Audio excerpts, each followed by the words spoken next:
Hello yet again. This is Mark Dabney. And my you Kitty Booker. Hi, Booker. The title of this message, Being Open to Correction. We are all wrong about something. Not something I relish because it's the truth. And where I'm wrong, I have to admit it. If I expect him to expect other people to be open to correction, I need to be open to correction. And I will never forget this one occasion where these two cops at a cult awareness conference, each of which had threatened to arrest me for the crime of dialoguing with people, at the end of the conference, they basically got together and they said, one of them said to me, "God's not the author of confusion. You're confused and we're going to straighten you out." And boy, did they ever. Not about the doctrinal issue they thought the issue was, because they started to assail what they confused me to believe. Not that they really asked, they just presumed that they knew what I believed, because after all, other people told them what I believed. Not that they really even bothered to ask. But as they went about viciously attacking the straw men of what, that is to say, the confused mental image of what they mistakenly took me to believe,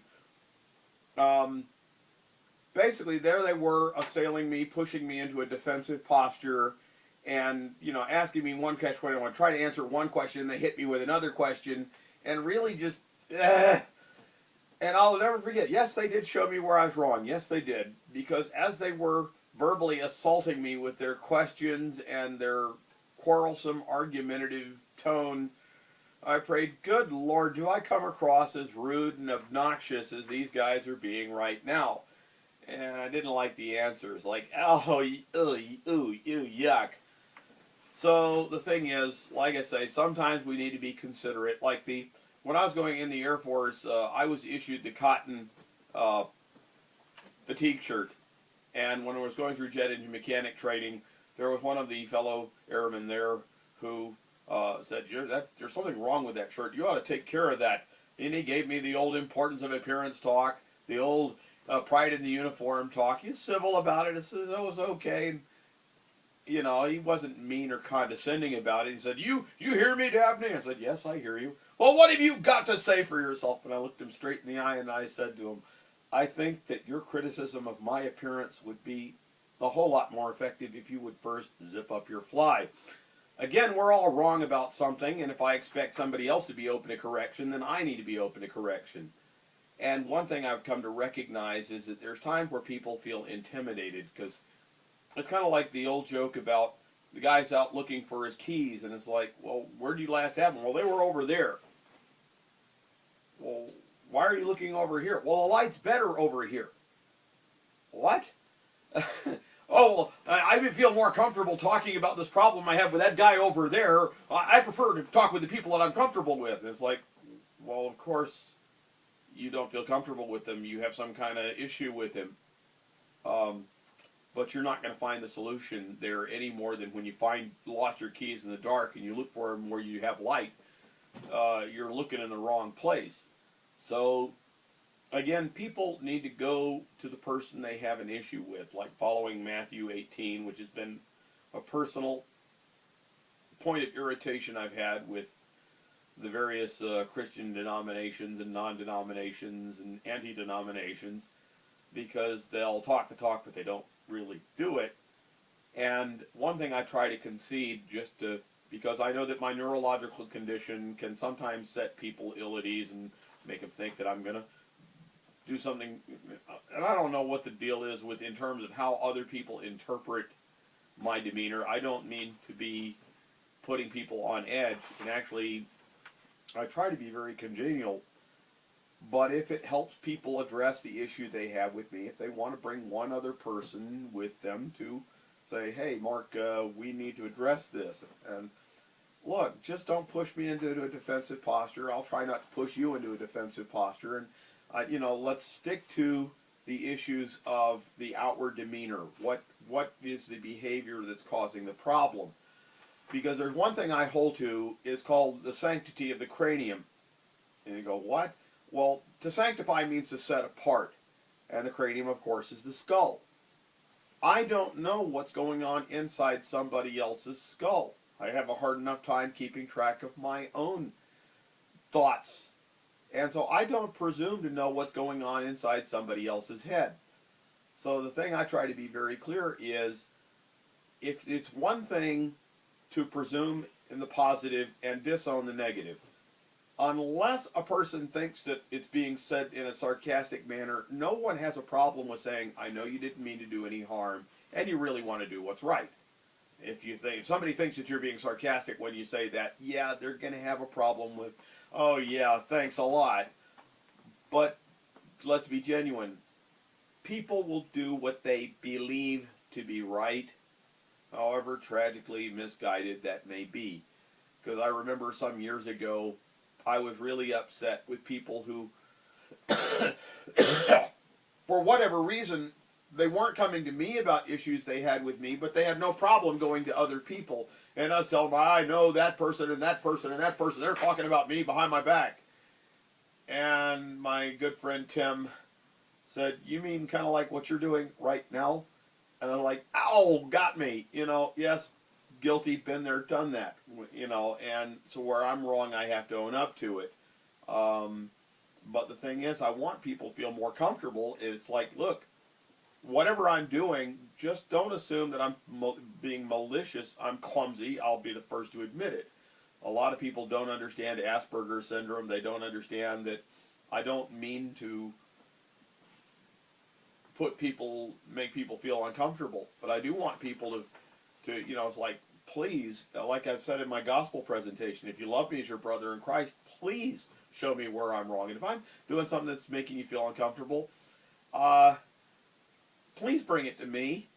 And if you're not going to bring it to me, would you at least respect me enough to not to go speak to somebody else about an issue that it's like, excuse me, I'm still clueless over here. Because there's times where it's like, with this neurological condition, it's like, okay, I got the message that something's bugging you. What's wrong, and what do you want me to do about it? And sometimes the issue is that people presume intent. Well, obviously, I was like, I want to be treated with respect. And I want you to respect me when, don't assume my intent. If you want to know my intentions, here's a really silly idea. Ask. Because you don't know what's going on inside my head. And I've had people, like I say, there have been times where I get signals and it's like, it doesn't make sense to me. I don't know what's going on. Am I doing something that's causing you to be edgy? And at times it's like, I figure out kind of late, it's like, oh, you mean, was I being a little loud? Whatever. But I want people to be open to correction. I want to be open to correction. I want people to speak the truth in love. When I'm wrong about something, I want to know about it. But whatever you do, if you're not going to talk with me about an issue you have with me, then please don't go talking to other people. Now, it's one thing, hey, could you come with me and let's see if we can talk with Mark about this? And that's one important thing. It's a common idiom. Let's go talk to Mark. It's like, I don't want you to talk to me. I want you to talk with me. A dialogue goes both ways. And we need to understand each other, even if we don't agree. We're obliged to come to some kind of understanding. We're not necessarily obliged to agree with each other. But we should be civil, including not presuming intent in the worst possible way. Because that's one thing that I'll tell you about the way I've lived my life at the bottom of the social pecking order. The one thing that's grated on my nerves more than anything else is the way that people will presume my intent in the worst possible way. I really gotten tired of that. Because quite frankly, I'm not a malicious person. Clumsy? Hey, at least I'm authentic. I don't mean to put people on edge, and I don't like people condescending to me, and I don't want to do that to anyone else. Like I've been known to say, if I'm going to cast the first stone at anyone for making a mistake, I'm going to take a rock and throw it straight up in the air while praying, God, please knock some sense into me. I want to be gentle and humble. I want people to be glad that they came and had a chat with me about whatever issue's bugging them. Because quite frankly, right now, these days, I've had situations where it's like, why didn't we resolve this some time ago before things got so absurdly ridiculous?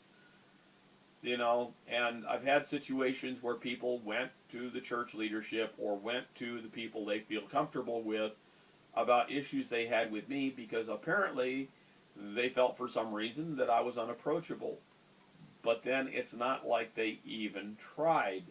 So, you know, like I say, the main thing that I want to ask is there anything I can do or refrain from doing that would make it easier for people to address whatever it is that I may be doing that makes them feel uncomfortable?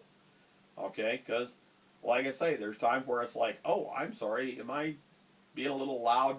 Is the tone of my voice a little inappropriate? I'm sorry. I want to mellow out a bit. But anyway, thank you. And like I say, if I want you to be open to correction, I need to be open to correction.